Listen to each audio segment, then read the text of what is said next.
I just flew out from the East Coast to be here, and I read a whole bunch of articles about the fact that contextual targeting is the next thing. Now that the cookie is going away, context is going to be key. It makes me laugh. Like, contextual targeting has been around for more than 100 years. People have been buying that way since the start of time, and I don't think that's necessary for us at this point. There are a number of sources that can provide good, qualified, opted-in data to really help marketers understand consumer intent and where consumers are trying to get from a awareness to purchase perspective.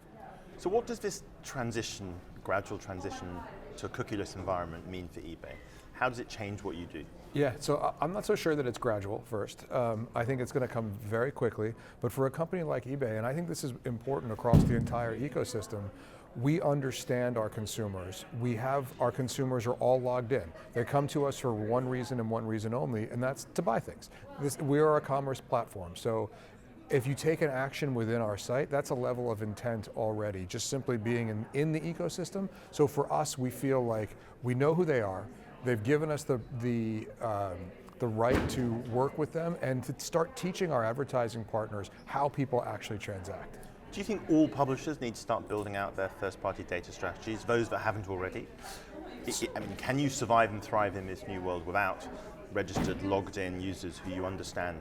Yeah, so it's two questions to me. One is, can you survive in this day without a first-party data strategy? And then I would say the answer is no. But you need to understand why what your consumers are attempting to get from you to answer the second part. So for a place like eBay, you're there to make a purchase. We talk frequently about trying to redefine what an intender looks like. In our world, we know what an actual consumer looks like when they're actually trying to buy things, and that pivot and that change to us is what it's all about.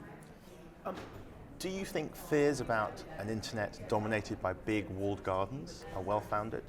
It's a great question. I'm not sure if they're well-founded or not, but I do think that the way that things are becoming back around again we had a lot of walled gardens. The gardens came down, the walls opened up, everyone came in, and now they're getting built back up again because we may have gone too far, right? Pendulums swing one way and then back the other. I don't know that fears about a walled garden world are truly where we'll ever get to, like an entirely walled ecosystem. There's just too many different players now who are offering too many different entry points to get there.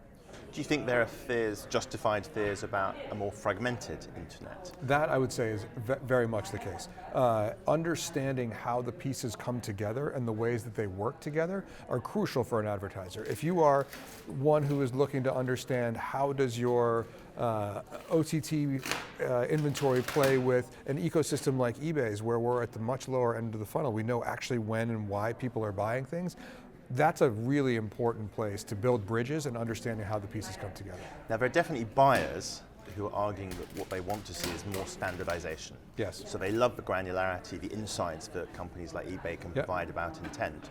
But their worry is that the internet is much more fragmented, potentially, than it used to be. Yeah. Or could head that way. Do you think there's a case for more industry standardization? No. I think that there are layers of technologies that can sit in between and help get from point A to point B.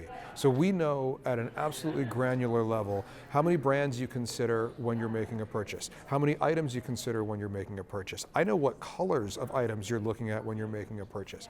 There's technology platforms that exist that can add that information to other types of behaviors, and that to me is where 1 + 1 can truly equal 3 for an advertiser. So what do you see the best agencies doing to get ready for this new world, to better support their clients? That's a great question.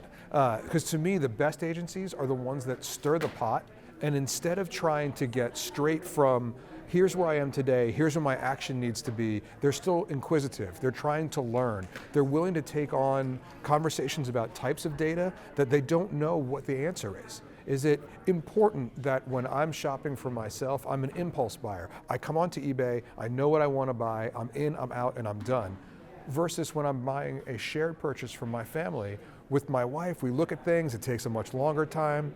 Is that important? I don't know. But from an advertiser's perspective, to answer your question, the best agencies are the ones who take that type of information in and then engage the conversation with their clients instead of merely trying to get to, well, that's great, how do I make an audience out of those different types of people? It's not all about the action sometimes, it's about education and learning. So a few final thoughts for you on how you see this space playing out over the Yeah. course of the next 2-3 years. What do you expect to see? I expect to see, obviously, a bunch more consolidation. The people who genuinely have unique first-party types of data and full control of that data will be very successful. They'll find new ways to partner with agencies and clients and other companies to understand how consumers behave in a holistic environment. Top of the funnel all the way through to the bottom, and those that are open to those conversations, and really the ones about, let's figure this out. I don't need to make this actionable tomorrow. I need to figure out what this is going to be like a couple of years from now, are the ones who are going to truly succeed.